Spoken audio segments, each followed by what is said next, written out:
राधे कृष्ण श्री राधा कृष्णाभ्याम नमः।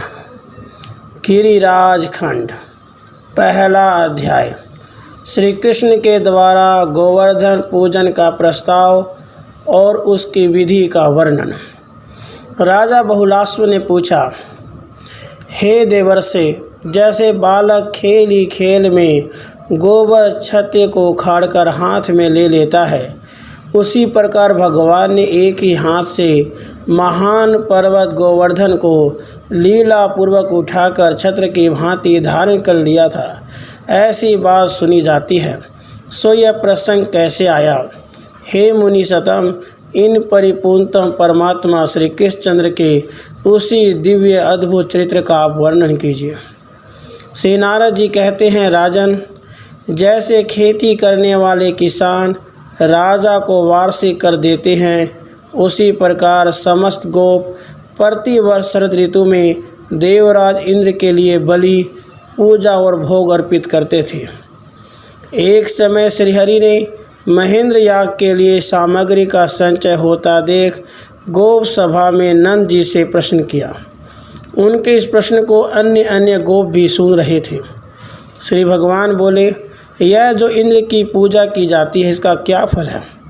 विद्वान लोग इसका कोई लौकिक फल बताते हैं या पारलौकिक?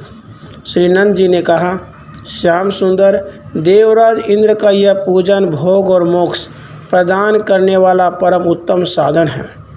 भूतल पर इसके बिना मनुष्य कहीं और कभी सुखी नहीं हो सकता। श्री भगवान बोले, पिताजी, इंद्र आदि देवता अपने पूर्वकृत पुण्य कर्मों के प्रभाव से ही सब और स्वर्ग का सुख भोगते हैं। भोग द्वारा शुभ कर्म का क्षय हो जाने पर उन्हें भी मर्त्यलोक में आना पड़ता है। अतः उनकी सेवा को आप मोक्ष का साधन मत मानिए। जिससे परमेष्टि ब्रह्मा को ही भय प्राप्त होता है, फिर उनके द्वारा पृथ्वी पर उत्पन्न किए गए प्राणियों की तो बात ही क्या है।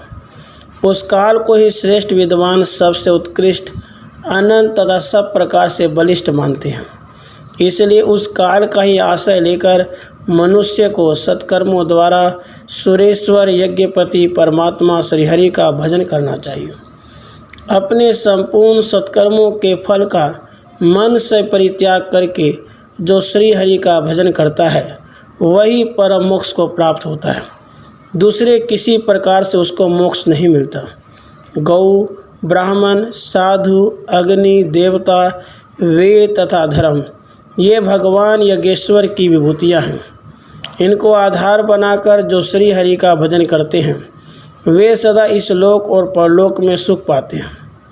भगवान के वक्षस्थल से प्रकट हुआ वह गिरिंद्रों का सम्राट गोवर्धन नामक पर्वत महर्षि पुलस्त्य के प्रभाव से इस ब्रजमंडल में आया है।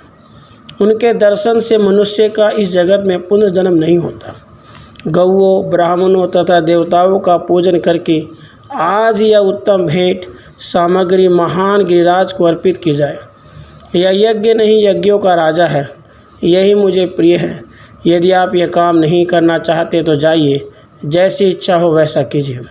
श्री नारद जी कहते हैं, राजन, उन गोपों में सनंद नामक एक बड़े बूढ़े गोप थे जो बड़े नीतिवेता थे। उन्होंने अत्यंत प्रसन्न होकर नंद जी के सुनते हुए श्री कृष्ण से कहा। सनंद बोले, नंदनंदन, तात, तुम तो साक्षात ज्ञान के निधि हो। गिरिराज की पूजा किस विधि से करनी होगी, यह ठीक ठीक बताओ।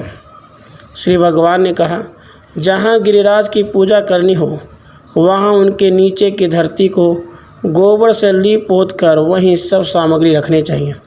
इंद्रियों को वश में रखकर बड़े भक्ति भाव से सहर शीर्षा मंत्र पढ़ते हुए ब्राह्मणों के साथ रहकर गंगा जल या यमुना जल से गिरिराज को स्नान कराना चाहिए। फिर श्वेत गोदुग्ध की धारा से पंचामृत से स्नान कराकर पुनः यमुना जल से नहलाएं।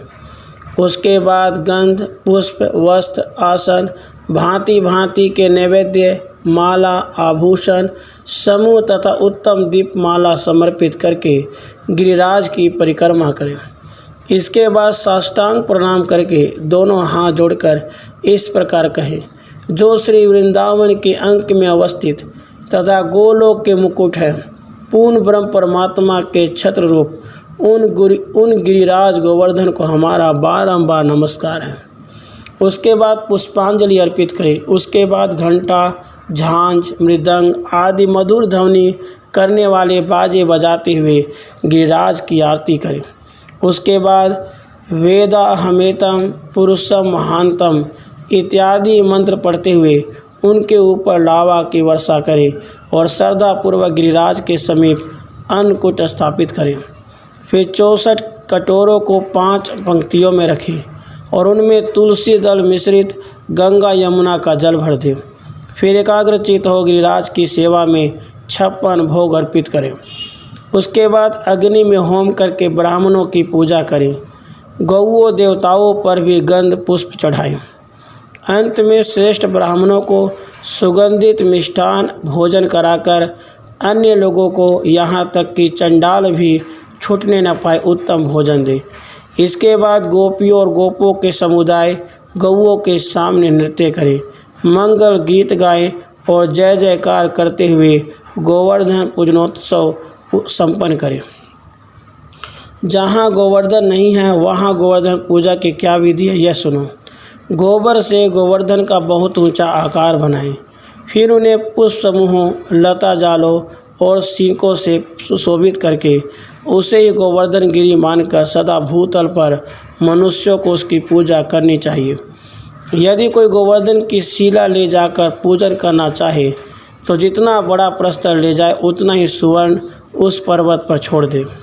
जो बिना सुवर्ण दिए वहाँ की शिला ले जाएगा वह महारौरव नरक में पड़ेगा। सारग्राम भगवान की सदा सेवा करनी चाहिए। सारग्राम के पूजक को पातक उसी तरह स्पर्श नहीं करते जैसे पद्म पत्र पर जल का लेप नहीं होता। जो श्रेष्ठ द्विज गिरिराज शिला की सेवा करता है वह 7 दीपों से युक्त भूमंडल के तीर्थों में स्नान करने का फल पाता है। जो प्रतिवर्ष गिरिराज की महापूजा करता है वह इस लोक में संपूर्ण सुख भोग कर परलोक में मोक्ष प्राप्त कर लेता है। इस प्रकार श्रीगृह संहिता में गिरिराज खंड के अंतर्गत श्री नारद बहुलास संवाद में श्री गिरिराज की पूजा विधि वर्णन नामक पहला अध्याय पूरा हुआ। राधे कृष्ण, राधे कृष्ण।